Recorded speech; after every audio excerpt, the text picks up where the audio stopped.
कभी भी शंकर के मंदिर में जाओ, शिव जी का पूजन कर कर जब वापिस आओ तो शंकर भगवान के मंदिर में जो बाहर नंदी बैठता है उसके कानों में ओम नमः शिवाय बोलकर अपने मन की कामना उसके कानों में बोलकर आप आ जाइए, आपकी कामना 3 महीने में पूरी हो जाती है। नंदी के ईश्वर भगवान का स्मरण करिए। अगर 7 बेलपत्र आप शंकर को समर्पित करते हो तो 1 बेलपत्र नंदी भगवान पर भी अवश्य समर्पित करें। नंदीश्वर भगवान शिव को समर्पित,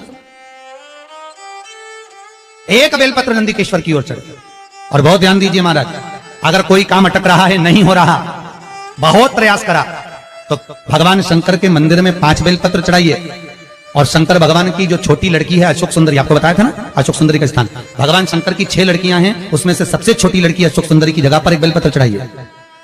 फिर 1 बेलपत्र नंदीकेश्वर पर चढ़ाइए। और नंदीकेश्वर पर चढ़ाने के बाद भगवान शंकर के मंदिर के बाहर चौखट पर दिया लगा दीजिए साइड में, और फिर अपने घर पर आ जाइए, आपका कार्य सफल होना प्रारंभ हो जाएगा। नंदीकेश्वर भगवान नंदीकेश्वर का स्मरण कर लेने पर जीव आनंद सुख की अनुभूति करता है,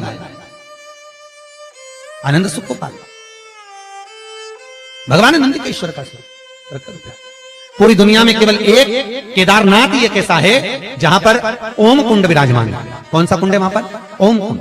जो बच्चा हकलाता है, तोतला बोलता है या गूंगा होता है, जिसकी वाणी नहीं होती, वो अगर ओम कुंड पर जाकर ओम बोलने का प्रयास करता है तो जितनी देर तक उसके मुंह से घुन्न की आवाज निकलती है उतनी देर तक ओम कुंड में से पानी का बुलबुला निकलता रहता है। और 7 या 8 बार बोलने से व्यक्ति हकलाना छोड़ देता है, तोतला बोलना छोड़ देता है, उसकी वाणी आ जाती है। वो ओम कुंड केदारनाथ जी में बसता है। कहां बसता है?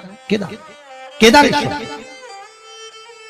जब सीता जी विवाह कर आई, कौशल्या जी ने कहा, जानकी, ए जानकी, हमारे यहां की रीति है, घर में बहू पहली बार आती है तो मीठा भोजन बनाती है। जाओ, या तो खीर बनाओ, या मीठी भात बनाओ, या मीठी थुली बनाओ, कुछ भी करो, हलवा बनाओ, सीरा बनाओ, पर मीठा बनाओ, बनाइए। जाओ जाओ जरा। सीता मैया गई और माता जानकी ने खीर बनाई। क्या बनाई माता जानकी ने? जम के बोलो जरा। खीर।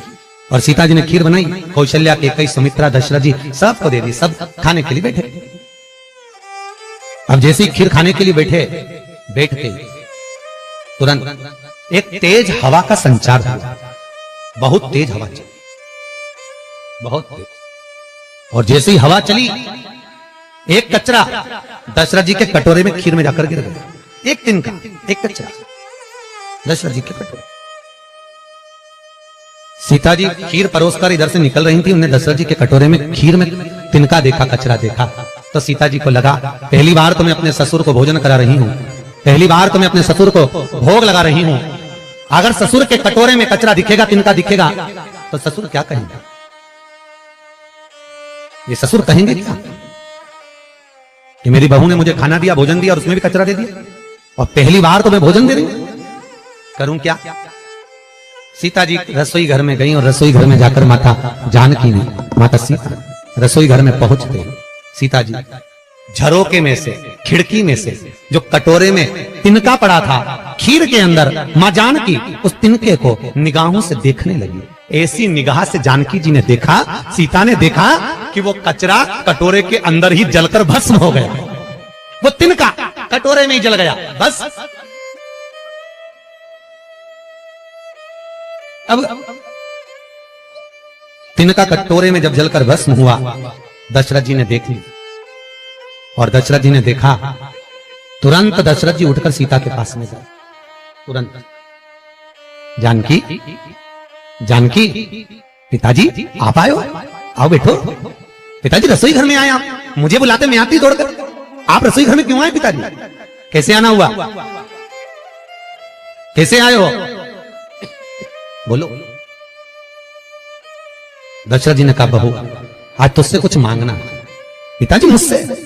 आज तो मैंने पहली बार आपको मीठा भोजन बनाकर खिलाया है, बहू को कुछ देना चाहिए, और आज ससुर मांगने के लिए आए? मेरे ससुर मांगने के लिए आए हैं? राजा दशरथ आज सीता से मांगने के लिए आए हैं?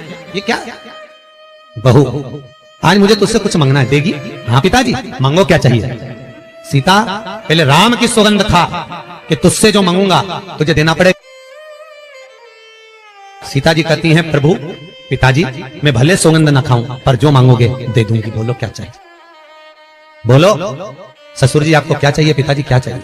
दशरथ जी बोले वचन तो देना पड़ेगा, पहले वचन दे। वचन देती हूं पिताजी। ये सीता अपने ससुर दशरथ को आज वचन देती है, जो रसोई घर अन्नपूर्णा में जो आप मंगोगे मैं दूंगी। तो दशरथ जी ने कहा तूने वचन दिया है सीता, तो मुझे आज वचन के रूप में दे दे कि जैसे आज तूने कटोरे में पड़े हुए तिनके को देखा, ऐसा किसी दुश्मन को भी मत देखना। वचन दे। सीता जी कहती है मैं वचन देती हूं कि किसी दुश्मन को भी इस तिनके की तरह नहीं देखूंगी। और चरित्र उठाकर देखो, जब जब रावण आता था सीता एक तिनका उठाकर उस तिनके को देखती थी, रावण को नहीं। तिनके को इसलिए देखती थी कि सीता जी मन में सोचती थी वो तो ससुर को वचन दिया है कि तिनके को देखा, ऐसा किसी को मत देखना, इसलिए इसको देख लूं बहुत है। अगर घूर के देख रही बापड़ा तेरे को छोड़ने वाली नहीं, तिनके को देख, तेरे को तो मैं यूं ही निपटा दूं, एक मिनट नहीं लगे। जब जब रावण आता था सीता तिनके को देखती थी। जब जब रावण आया सीता ने तिनके को देखा, बार बार तिनके को देखा। तो रावण ने 2500 बार माता सीता से पूछा था कि मैं आता हूं तो तू तिनका क्यों देखती है? पर सीता बोली नहीं, क्योंकि मैंने अपने ससुर को वचन दिया है कि किसी जैसा तूने तिनके को देखा ऐसा दुश्मन को भी मत देखना, इसलिए नहीं देख पा रही तेरे को। अगर देख ली थी तो राम को तो आने की भी जरूरत नहीं थी, तुझे तो यूं निपटा के चली जाती। श्री